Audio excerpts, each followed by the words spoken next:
Galveston has experienced many ups and downs during the course of history. And joining us now is the Executive Director of Galveston Historical Foundation and historian, Dwayne Jones. You're going to give us the 5 things that helped to shape Galveston? I'm going to give you about 6, but in five groups. So. Okay, what's the first one? All right. So not many people think about Galveston. Its founding in the 1830s, and the Galveston City Company, a French-Canadian guy comes here to set up Galveston on this really crazy island, if you can think about it, that flat, barren, nothing here, gets a league of land from the Mexican government and starts a city here because it's a natural harbor, and that's how Galveston grew in the 19th century. Yeah, because in the 1830s. Well, natural harbor, which eventually led to the building of the port. So Galveston really was, poised to become a center for business, right? Absolutely, and that's exactly what happened. Through the 19th century, we grew and grew. Cotton was coming through here, and a lot of trade back and forth between New England. We've talked about that in other places, New Orleans, and Galveston was booming in the 19th century. Now, Dwayne, in 1863, the Battle of Galveston. Way back then. Way back then. The Battle of Galveston. So we don't really think about Galveston either as being a Civil War battlefield, but actually the Battle of Galveston on January 1st, 1863 was mostly a water battle, and was between the Union and the Confederates, and the Confederates took back Galveston for the rest of the Civil War. And fascinating battle, and still see remnants of it around downtown if you walk around. Really? You can? Yeah. Oh, that's awesome. Now let's jump forward to 1890. What happened in 1890? Just because you were saying about this, about Galveston growing, right. The harbor was the attention here and the attraction here, but it kind of became a little too shallow for those ships that were coming in, so they needed to deepen the harbor, and so they were trying to get money from Congress to do a deep water dredge, and they did that about 1890, and so the city went into a year-long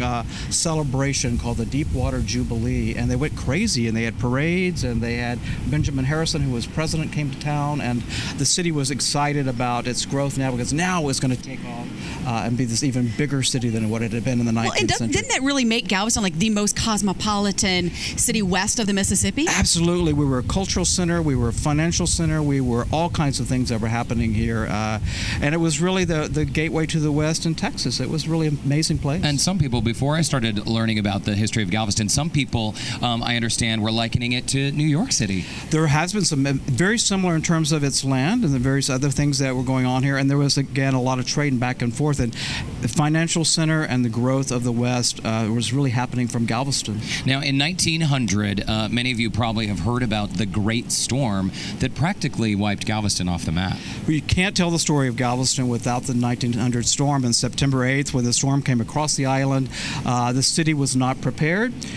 No city would have been prepared for that. It was Category 4, some people say 5 category, happened in the course of the day on that Saturday, the 8th of September, and the island was changed forever, and the loss of life, 6,000 to 8,000 people died. Still the largest natural disaster in American history of loss of life. And it's a fascinating, sad, frustrating story about how the city just was not totally destroyed. People think it was totally destroyed, but it was not. But it was so severely damaged that it took a long time to recover. Well, as a meteorologist, it's one of those that I've studied tremendously, and I was toured Bishop's Palace with you, and one of the things I found so interesting was when you were talking about the damage to the palace was only in the basement, but they were actually pulling people in, and I could just visualize them literally reaching out into the rushing water and pulling people in. Yeah, it was amazing. The Galvestonians really came together during the storm and immediately after the storm, but the loss of life and the debris and the animals that were dead, you can imagine just the smells and what was going on when people walked out, and the trauma that people in Galveston would have felt in 1900 after Well, and you can see on a lot of buildings 1900 survivor plaques all over, which is really cool. Yeah, we talk about it a lot because it's fascinating for people who come here, and every time hurricane season starts, people want to talk about it more. But it's a sad story, but it was a point in Galveston's history that we have to recognize, and we have to commemorate it, which we've done. Well, and a lot of these buildings, made it through. They did. All of these around. Yeah, which is incredible. Dwayne, so in the 1920s, that was also a really busy year for Galveston, and the bubonic plague was a major issue then. Well, so not many people know the story, but bubonic plague appeared in Galveston in June of 1920. It was also in the midst of a really fascinating and very severe and traumatizing labor strike that was going on the docks. And also at the same time, we had a martial law. The state put us under martial law for all the things going on. But bubonic plague broke out, and we had about 20-something people with bubonic plague. So the bubonic plague, as you may know, is fleas hopping off of rats and getting you, and you become sick and you die within a few days. And I have that. You've had. It's a joke.